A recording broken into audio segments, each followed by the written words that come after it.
కులగణన సర్వే ఆధారంగానే బీసీలకు 42% రిజర్వేషన్లు కల్పిస్తూ బిల్లు రూపొందించామని తెలంగాణ సీఎం రేవంత్ రెడ్డి అన్నారు. అసెంబ్లీ ఆమోదించిన బిల్లును రాష్ట్రపతి ఆమోదం కోసం పంపించినట్లు చెప్పారు. బిల్లు ఆమోదానికి కేంద్రంలోని విపక్ష కూటమి నేతలను కూడా కలిసి మద్దతు కూడగట్టేందుకు ప్రయత్నిస్తున్నామని తెలిపారు. ఇక ఈ అంశంలో కేంద్ర ప్రభుత్వంపై ఒత్తిడి తేవాలని నిర్ణయించినట్లు చెప్పారు. తెలంగాణలో సెప్టెంబర్లోపు స్థానిక సంస్థల ఎన్నికలు నిర్వహించాలని హైకోర్టు ఆదేశించిందని సీఎం గుర్తు చేశారు. కేంద్రం త్వరగా రిజర్వేషన్ల బిల్లును ఆమోదిస్తే స్థానిక సంస్థల ఎన్నికలు నిర్వహిస్తామన్నారు. అధ్యక్షుడిగా మారిన రామ్ విద్యా ఉద్యోగ అవకాశాలలో బలహీన వర్గాలకు 42%, స్థానిక సంస్థలు రాజకీయాలలో 42% రిజర్వేషన్లు ఇవ్వాలని 2 తీర్మానాలు చేసి కేంద్ర ప్రభుత్వానికి పంపించడం జరిగింది గవర్నర్ ద్వారా. కేంద్ర ప్రభుత్వం తెలంగాణ రాష్ట్ర ప్రభుత్వం పంపించిన విద్యా ఉద్యోగ అవకాశాలకు సంబంధించిన 42% రిజర్వేషన్ల చట్టాన్ని, అదేవిధంగా స్థానిక సంస్థలలో రాజకీయ రిజర్వేషన్ల చట్టాన్ని ఆమోదించకుండా తాత్సారం చేస్తుంది.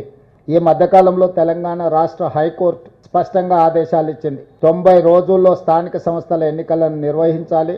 ఆ ఎన్నికల నిర్వహణ కోసం 30 రోజుల్లో రిజర్వేషన్లను కూడా నిర్ణయించాలి అని. ఈ నేపథ్యంలో కేంద్ర ప్రభుత్వానికి మేము పంపించిన బిల్లుల యొక్క ఆమోదం కోసం తెలంగాణ రాష్ట్ర ప్రభుత్వం తరఫున, కాంగ్రెస్ పార్టీ తరఫున మా మంత్రివర్గ సహచరులు, పార్లమెంట్ సభ్యులు కలిసి లోక్సభలో ప్రధాన ప్రతిపక్ష నాయకుడైన శ్రీ రాహుల్ గాంధీ గారిని, రాజ్యసభలో ప్రధాన ప్రతిపక్ష నాయకుడైన శ్రీ మల్లికార్జున్ ఖర్గే గారిని కలిసి కేంద్ర ప్రభుత్వం మీద ఒత్తిడి తీసుకొచ్చి తెలంగాణ రాష్ట్ర ప్రభుత్వం యొక్క బిల్లుల ఆమోదం కోసం పార్లమెంటులో కేంద్ర ప్రభుత్వం మీద ఒత్తిడి చేయడానికి తెలంగాణ రాష్ట్ర ప్రభుత్వం తరఫున మేము ఇక్కడికి రావడం జరిగింది. విద్యా ఉద్యోగ అవకాశాలు బీజేపీ నాయకత్వం ద్వంద్వ వైఖరిని అవలంబిస్తోందన్నారు సీఎం రేవంత్ రెడ్డి. ఆ పార్టీ నేతలు 42% రిజర్వేషన్ల బిల్లుకు అసెంబ్లీలో మద్దతు ఇచ్చి ఇప్పుడు మరో మాట మాట్లాడుతున్నారని చెప్పారు.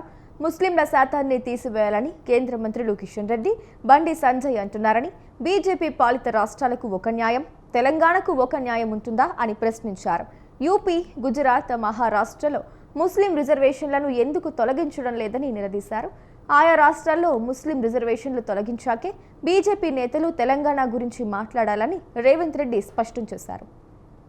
రాష్ట్ర బీజేపీ శాసనసభ్యులు ఒక పక్కన మద్దతు ఇస్తుంటే, కేంద్ర బీజేపీ తాత్సారం చేస్తుంటే, నూతనంగా నియామకం ద్వారా తెలంగాణ రాష్ట్ర అధ్యక్షుడిగా మారిన రామచంద్రరావు గారు మీరు ఎలా చేస్తారు, మీరు హామీ ఇచ్చుకుంటే మీరే చేసుకోండి, లేకపోతే ముస్లింలను రిజర్వేషన్ల నుంచి తొలగించండి అని చెప్పి వితండవాదం చేస్తున్నాడు. ఇవాళ బీజేపీకి ఒక రాజ్యాంగం, కాంగ్రెస్ పార్టీకి ఇంకొక రాజ్యాంగం లేదు. రాష్ట్ర బీజేపీ శాసనసభ్యులు ఒక పక్కన మద్దతు ఇస్తుంటే, కేంద్ర బీజేపీ తాత్సారం చేస్తుంటే, నూతనంగా నియామకం ద్వారా తెలంగాణ రాష్ట్ర అధ్యక్షుడిగా మారిన రామచంద్రరావు గారు మీరు ఎలా చేస్తారు, మీరు హామీ ఇచ్చుకుంటే మీరే చేసుకోండి, లేకపోతే ముస్లింలను రిజర్వేషన్ల నుంచి తొలగించండి అని చెప్పి వితండవాదం చేస్తున్నాడు. ఇవాళ బీజేపీకి ఒక రాజ్యాంగం, కాంగ్రెస్ పార్టీకి ఇంకొక రాజ్యాంగం లేదు. రాష్ట్ర బీజేపీ కులగణన సర్వేలో వ్యక్తుల వ్యక్తిగత వివరాలను వెల్లడించలేదని ముఖ్యమంత్రి అన్నారు.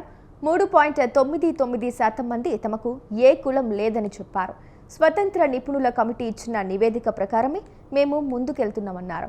బీసీ రిజర్వేషన్లు అడ్డుకోవాలని కుట్ర చేస్తున్న వారే సందేహాలు లేవనెత్తుతున్నారని అన్నారు. కులగణన సర్వే డేటా కావాలంటే ఆయా పార్టీల ముందు అసెంబ్లీలో ప్రవేశపెడతామని తెలిపారు. తాము కల్పించే రిజర్వేషన్లలో మతం ప్రస్తావనే లేదన్నారు రేవంత్. ముస్లింల పేరుతో మరోసారి భావోద్వేగ రాజకీయాలు చేయాలని బీజేపీ చూస్తోందన్నారు. 3 రైతు వ్యతిరేక చట్టాల విషయంలో ఏం జరిగిందో అందరూ చూశారని, రైతు చట్టాల రద్దు స్ఫూర్తిగా బీసీ రిజర్వేషన్ల చట్టం ఆమోదం కోసం పోరాడుతామని స్పష్టం చేశారు. చెప్తాం, అమలు చేయకపోతే వ్యూహం ఉంటది కదా. రైతు వ్యతిరేక 3 నల్ల చట్టాలు తీసుకొచ్చిండు మోడీ, అమలు చేయను అన్నాడు. అమలు చేయను అంటే ఏం చేసినాం? బీజేపీ మెడలోంచి అమలు చేపించి, రద్దు చేపించి, దేశ రైతుల క్షమాపణ చెప్పించినాం నరేంద్ర మోడీ తోటి. మొదట్లో వాళ్ళు అట్లనే అంటారు, బిగుసుకుంటారు, మేము కులగణన చేయమన్నారు. సుప్రీంకోర్టులో పోయి అఫిడవిట్ ఫైల్ చేసిండ్రు, మేము కులగణన చెయ్యము అని. చివరికి ఇప్పుడు కులగణన చేస్తామన్నారు, ఆదేశాలు ఇచ్చిండ్రు. అనడం, పారిపోవడం అనేది బీజేపీకి సహజంగా ఉండే లక్షణమే కదా. కేంద్ర పదవుల్లో తెలంగాణకు, బీసీలకు అన్యాయం జరుగుతోందన్నారు సీఎం రేవంత్ రెడ్డి. గతంలో బీజేపీ రాష్ట్ర అధ్యక్షుడిగా ఉన్న బీసీ నేతను తొలగించారని చెప్పారు. ఇప్పటికే దత్తాత్రేయను గవర్నర్ పదవి నుంచి తొలగించారన్న సీఎం బీసీ అయిన దత్తాత్రేయను ఉపరాష్ట్రపతిని చేయాలని డిమాండ్ చేశారు. धनखड़ जी का रिजिग्नेशन अब किस लिए किया मुझे पता नहीं, वो अनफॉर्चुनेट। दूसरी बात, vice president of India Telangana को देना है, क्योंकि पिछले बार हमारा वेंकैया नायडू था, राष्ट्रपति बनाने के लिए चर्चा हुए, उनका अन्याय किए, वापस भेज दिए दिल्ली से, घर खाली करवा दे के तेलुगु भाषा बोलने वाले को आप घर वापसी कर दिए। तो उसको सुधारने के लिए हमारे बंडारू दत्तात्रेय जी का खाली हरियाणा गवर्नर का जिम्मेदारी खत्म हो गए, और बंडारू दत्तात्रेय जब केंद्र मंत्री था, उनका केंद्र मंत्री खींच लेके किशन रेड्डी को दे दिए।